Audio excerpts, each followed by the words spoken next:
Welcome back viewers. जैसे कि पिछली वीडियो में हमने सिंपल सी फाइल बनाई हुई है HTML की और इसका रिज़ल्ट यहाँ पर आपके सामने है ब्राउज़र में। अब इस वीडियो में हम jQuery वगैरह का काम जो है इसमें करते हैं और एजेक्स को देखते हैं कि कैसे हम सेंड करते हैं। लेकिन उससे पहले यहाँ पर एक ड्यू में ऐड करना भूल गया था। एक खाली ड्यू मुझे ऐड करना है div टैग, जिसको dev टैग कहते हैं, और इसको मैं नाम दूंगा रिज़ल्ट। एक आईडी मैंने असाइन कर दी है और ये खाली होगा, इसमें कुछ हम नहीं लिखेंगे। सिर्फ डिव टैग है, आईडी इसकी रिज़ल्ट है ताकि इसमें हम रिज़ल्ट शो करें। और बाकी ये एम्प्टी है, इनिशियली में कुछ नहीं होगा। जब हम इस पेज को रिफ्रेश करेंगे सेव करने के बाद तो यहाँ पर कुछ भी नहीं होगा क्योंकि ये एम्प्टी डिव है।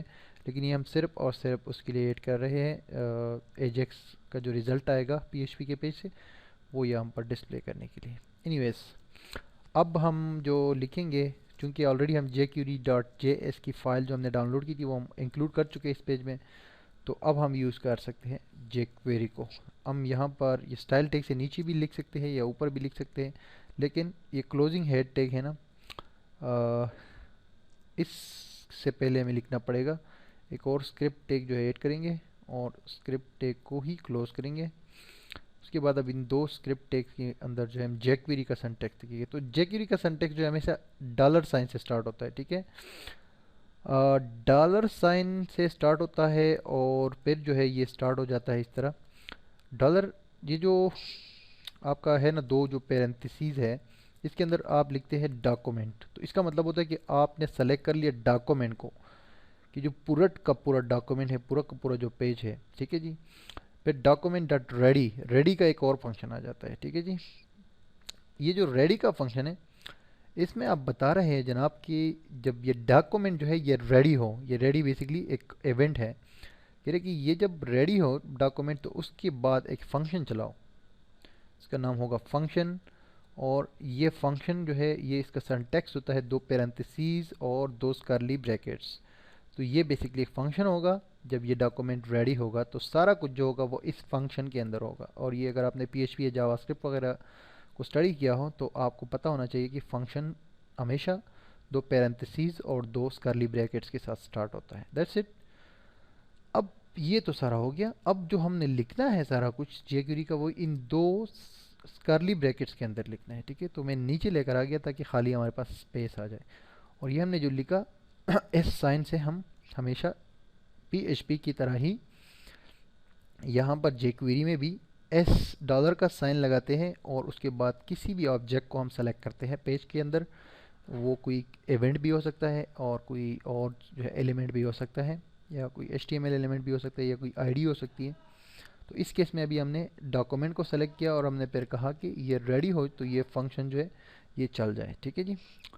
तो अब नेक्स्ट हमारे पास आता है, तो हमने फिर कहा कि ठीक है जी ये तो हो गया। अब नेक्स्ट हम कहते हैं कि अगर ये जो हमारे पास आईडी है, एक बटन को हमने दी हुई है यहाँ पर SUB के नाम से, जो इनपुट टाइप सबमिट है SUB, जब ये क्लिक हो जाए तो फिर हमने कहा कि ये देखिए डॉट क्लिक, इस दूसरे सेलेक्टर को जिसको हमने आईडी दी हुई है स्पेसिफिकली हमने खुद ही ऐड की है ताकि हम इसको टारगेट करें jQuery में।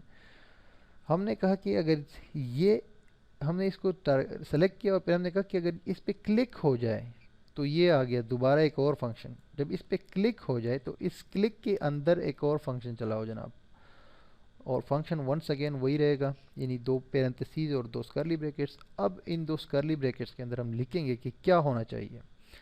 तो यहाँ पर अब हम एजेक्स रिक्वेस्ट जो है, जब इस पर क्लिक किया जाए तो फिर हम एजेक्स रिक्वेस्ट जो है वो बनाएंगे और उसको सेंड करेंगे। तो एजेक्स का जो रिक्वेस्ट है वो इस तरह स्टार्ट होता है डॉट पोस्ट, या पहले सबसे पहले $साइन, फिर डॉट, फिर गेट या पोस्ट। ये नॉर्मल दो मेथड्स है। इसके अलावा एक और एजेक्स का अपना मेथड है, वो भी मैं आपको आगे दूसरी वीडियो में बताऊंगा, लेकिन इस वीडियो के अंदर हम डिस्कस करेंगे बेसिकली पोस्ट और गेट को। तो पोस्ट, अगर PHP में आपने थोड़ा बहुत भी काम किया हो ना, तो उसमें दो मेथड्स होते हैं, एक पोस्ट होता है, एक गेट मेथड होता है डेटा को रिसीव करने के लिए एक फॉर्म के ज़रिए या किसी भी चीज़ के ज़रिए। तो पोस्ट का जो मेथड होता है उसमें ये ख़ासियत होती है कि वो जो है बैकग्राउंड में चला जाता है, मतलब डेटाबेस में कहीं पे पेज पे ज़ाहिर नहीं होता। और जो गेट होता है वो बेसिकली ब्राउज़र में डेटा शो हो रहा होता है, यहाँ पर एक डायनामिक यूआरएल बन जाता है। तो जो भी मेथड आप यूज़ करेंगे, सिंपली आपने कहा पोस्ट या गेट या जो भी यूज़ करेंगे, लेकिन पीएचपी में भी फिर वही मेथड आप अप्लाई करेंगे। तो यहाँ पर अब ये तो हो गया जनाब, ये हो गया कि भाई चलो ये मेथड है, ठीक है जी, पोस्ट मेथड है, ये दो पैरेंथेसिस सिंपली चाहिए, नथिंग एल्स। अब यहाँ पर सबसे पहले आपको उस पेज का यूआरएल देना है। वो क्या है हमारे पास, test.php है। ये पिरामिड, अब ये जो है ये तो अब एक कमांड है jQuery की, जो कि एजेक्स की रिक्वेस्ट सेंड करी है, इसको हमने पोस्ट असाइन कर दिया, इसको बाद में हम चेंज करेंगे, गेट से भी इसको चेक करेंगे, लेकिन मैं आपको अभी पोस्ट स्टार्ट करके दिखा रहा हूँ। तो इसके अंदर आपको ज़रूरी जो है वो 3 पैरामीटर जो है वो आपने इसको देने होते हैं। तो 3 पैरामीटर्स, और लेकिन बिल्कुल स्टार्टिंग में आप 2 पैरामीटर से भी काम चला सकते हैं। तो सबसे पहले test.php, वो पेज जहाँ पर रिक्वेस्ट जा रही है, जहाँ से डेटा वापस आएगा, वो हमारे पास ऑलरेडी मौजूद है, उसमें कुछ भी नहीं है अभी फ़िलहाल, लेकिन हमने कहा कि भाई test.php उस पेज का नाम है। अब नेक्स्ट जो है फंक्शन हम लिखेंगे, फंक्शन का वंस अगेन ये तरीका होता है कि 2 पैरेंथेसिस और 2 कर्ली ब्रैकेट्स। अब इस फंक्शन में हमने कहा कि फंक्शन में डेटा को वापस लेकर आओ, मतलब इस पेज में जो डेटा है वो इस फंक्शन के अंदर डेटा की इस वेरिएबल के थ्रू यहाँ पर हमें चाहिए। ये डेटा का जो वेरिएबल आपको यहाँ पर नज़र आ रहा है, ठीक है जी, ये इस एजेक्स के रिक्वेस्ट के सिंटैक्स का हिस्सा है। आई मीन ये जो फंक्शन है इसके इस हिस्से में जो पहले 2 पैरेंथेसिस है, इसमें आप कोई भी नाम दे सकते हैं। मैंने डेटा दे दिया, आप इसको मामा दे दे, इसको काका दे दे, इसको कोई भी नाम दे दे, लेकिन डेटा मैंने इसे ही, मतलब सब ज़्यादा लोग यही डेटा देते हैं ताकि डेटा चूंकि एक अच्छा मतलब अप्रोप्रिएट नेम है, रिलेवेंट है, तो डेटा जो है, जो पेज में डेटा होगा test.php में, वो फंक्शन में यहाँ पर आके इस डेटा वेरिएबल में स्टोर हो जाएगा। अब आपने क्या करना है नेक्स्ट, आपने फिर कहा कि जो हमारे पास एक और वो है, रिजल्ट के नाम से एक आईडी है, ठीक है जी, वो HTML के साथ चेंज करो डेटा के साथ, ठीक है जी, HTML उसका चेंज कर दो, यानी उसका जो HTML कंटेंट है ना वो चेंज कर दो इस डेटा वेरिएबल की, जो कि डेटा लेकर आ रहा है बेसिकली test.php से, इसके साथ चेंज कर दो। या इसको टेक्स्ट भी कर सकते हो आप, टेक्स्ट से मतलब है कि ये टेक्स्ट डेटा है तो चेंज हो जाएगा, वरना HTML भी ठीक है। तो हमने कहा कि ये नीचे जो रिजल्ट के नाम से हमने एम्प्टी डिव बनाया है, ये जो आईडी है, और इसको हमने रिजल्ट असाइन किया हुआ है, इसको आप चेंज कर दो डेटा के साथ, ठीक है जी। तो डेटा वहाँ से जो आ रहा होगा वो यहाँ पर डिस्प्ले हो जाएगा। अब PHP में तो कोई डेटा है ही नहीं, यहाँ पर तो कुछ है ही नहीं, तो मैं क्या करता हूँ कि PHP स्टार्ट करता हूँ और PHP क्लोज करता हूँ, और यहाँ पर मैं लिखता हूँ एको, एक वेरिएबल बनाता हूँ, बल्कि एको करता हूँ $_post, और उस फील्ड का क्या नाम है, बल्कि नथिंग एल्स, मैं जस्ट क्या करता हूँ echo hello world, that's it, Ctrl+S to save. अब यहाँ पर आप जाते हैं, इस पेज को रिफ्रेश करते हैं, ठीक है जी। अब यहाँ पर कुछ लिखते हैं वली खान, सबमिट पे क्लिक करते हैं, और यहाँ पर हमारे पास आ गया हेलो वर्ल्ड, ये देखें, हालांकि इधर हमने वली खान लिख दिया, इधर हेलो वर्ल्ड आ गया। इसका मतलब है कि हमारा कनेक्शन सक्सेसफुली, एजेक्स की जो रिक्वेस्ट है वो चली गई है उस पेज पे और वापस डेटा लेकर आ गया है, लेकिन ये है हेलो वर्ल्ड, हमने इधर वली खान लिख दिया है, वो हेलो वर्ल्ड लेकर आ गया है। तो इसका मतलब है कनेक्शन इज़ ओके। अगर हम इसको रखें यहाँ पर, ये जो है ना, इसको हम अगर इसके अंदर ही रखें, इसके अंदर ड्यू के अंदर, तो हमें यहाँ पर डेटा आ जाएगा। Ctrl+S to save. आप इधर कुछ भी लिख दे, अभी मैं खान लिख देता हूँ, सबमिट करता हूँ, ये देखिए हेलो वर्ल्ड आ गया। इससे ये हेलो वर्ल्ड इसलिए आया है कि वहाँ पर हमने, ये एक बात तो क्लियर होगी कि हमारा सक्सेसफुली जो कनेक्शन है ना, जो एजेक्स का और jQuery का जो सर्वर के साथ, इस पेज के साथ, वो सक्सेसफुली हो गया है कनेक्शन, और डेटा यहाँ पर आके डिस्प्ले हो गया है। लेकिन इसमें वैल्यू वर्ल्ड है तो ठीक है, ये तो हमारा काम सही जा रहा है, लेकिन हमें बेसिकली वैल्यू वर्ल्ड नहीं चाहिए, हमें कुछ और चाहिए, तो उसके लिए हम काम करेंगे, ठीक है जी। बाकी यहाँ तक ये ठीक था। अब इस पेज में मैं क्या करता हूँ कि लिखता हूँ कि वेरिएबल क्रिएट नहीं करता, बल्कि मैं कहता हूँ कि डॉलर अंडरस्कोर पोस्ट और ईमेल, ठीक है जी। और यहाँ से मैं इसको एको करता हूँ।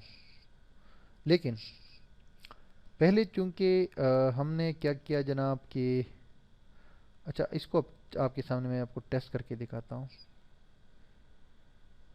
abc@gmail.com, ठीक है, ओके किया। इधर देखिए अनडिफाइंड इंडेक्स ईमेल, ये पीएचपी का एरर आ गया कि इस तरह का कोई तो है नहीं, मतलब इस तरह का जो ईमेल के नाम से कोई वेरिएबल या कोई फील्ड है नहीं, तो आप कैसे ये दे रहे हैं।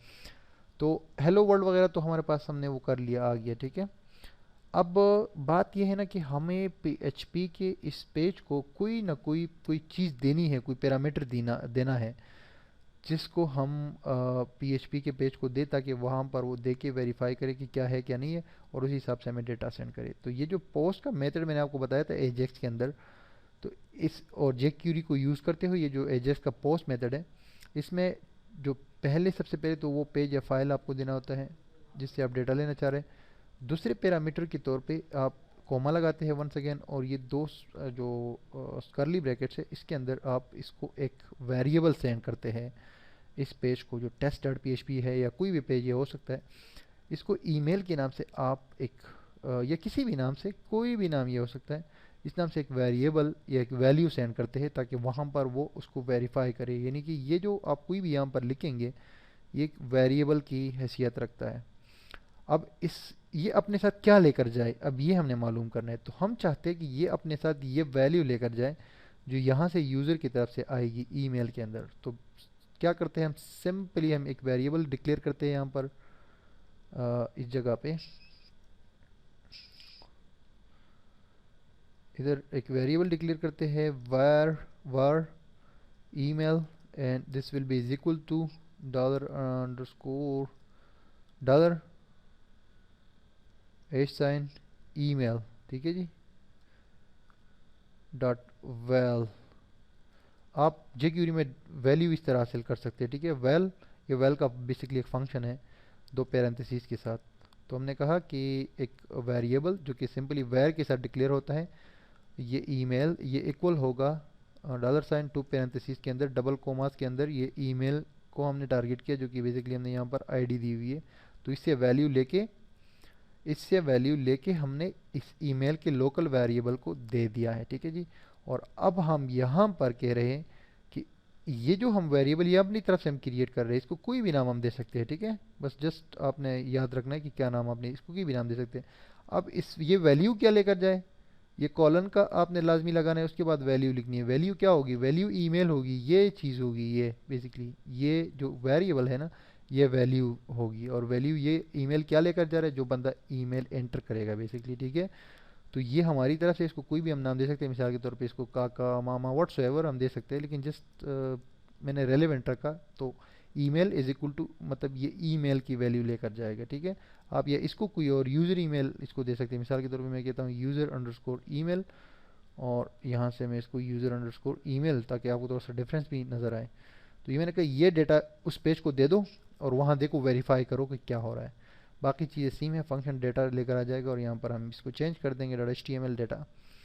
तो अब हम इस पेज को रिफ्रेश करते हैं। अच्छा, और एक और बात ध्यान में रखिए कि ये सब कुछ हो रहा है, पेज रिफ्रेश नहीं हो रहा हमारा, ठीक है। जब हम इस बटन पे क्लिक करते हैं यहाँ पर रिजल्ट आ जाता है पीएचपी के पेज से, लेकिन पेज हमारा वैसा कि वैसा ही रहता है, और रिफ्रेश वगैरह इसमें नहीं होता। तो पीएचपी के पेज में यहाँ पर तो ये हो गया सारा। अब पीएचपी के पेज में हमारे पास टेस्ट डॉट पीएचपी में हमने कहा है कि वहाँ से ईमेल के नाम से एक वो आएगा, और पोस्ट मेथड है बेसिकली। अगर गेट मेथड होगा तो यहाँ पर भी आपको गेट करना पड़ेगा। हमने कहा कि पोस्ट मेथड के जरिए वहाँ से डेटा आ रहा है, ईमेल के नाम से एक वैल्यू आ रही है, उसको देखो और इसको एको कर दो। तो ये अभी हमें इस पेज पर जो ईमेल हम एंटर करेंगे वो नीचे हमें यहाँ पर आनी चाहिए, डिस्प्ले होनी चाहिए। तो मैं aw_pareshan@gmail.com लिख दिया, सबमिट किया, लेकिन नहीं आ रहा। तो something is going wrong. User email, user underscore email, function where okay, इस वेयर को हम यहाँ से कॉपी करते हैं, बल्कि कट करते हैं और यहाँ पर पेस्ट करते हैं। ठीक है, control S to save, refresh the page. यहाँ पर ईमेल डाल दिया, ये आ गया जनाब। ठीक है, ये बेसिकली हमने गलती छोटी सी ये की थी कि ये जो वेरिएबल है ना, ये हमने इसी फंक्शन के अंदर डालना है जो कि इस वक्त जिस पे हम काम कर रहे हैं, क्लिक का फंक्शन है बेसिकली। तो इसको मैंने नीचे वो कर दिया, कट करके पेस्ट कर दिया। और अब जो है कोई भी ईमेल आप लिखेंगे, सेल पे कोई भी हो सकता है, ABC हो सकता है, gmail.com, सबमिट, नीचे वो डिस्प्ले हो जाएगा। पेज रिफ्रेश नहीं हो रहा, डेटा हमारे पास यहाँ से आ रहा है test.php से। तो ये तो सिंपल सा था, आपको समझ आ गया होगा होपफुली। अब इसको मैं चेंज करता हूँ, गेट करता हूँ। ठीक है जी, पोस्ट की जगह गेट कर देता हूँ। कंट्रोल एस करके सेव कर दिया मैंने। पेज को थोड़ा सा बस रिफ्रेश कर देता हूँ ताकि ये चेंजेस जो है इफेक्ट करे। और अब मैं सबमिट पे क्लिक करता हूँ। अब यहाँ पर देखो कह रहे हैं कि नोटिस अनडिफाइंड इंडेक्स ईमेल, और ये PHP का एरर है लाइन नंबर 3 पे। क्यों है ये एरर? इसलिए एरर है, मैं आपको कह रहा था ना कि गेट में आपको गेट ही वहाँ पर ऐड करना पड़ेगा।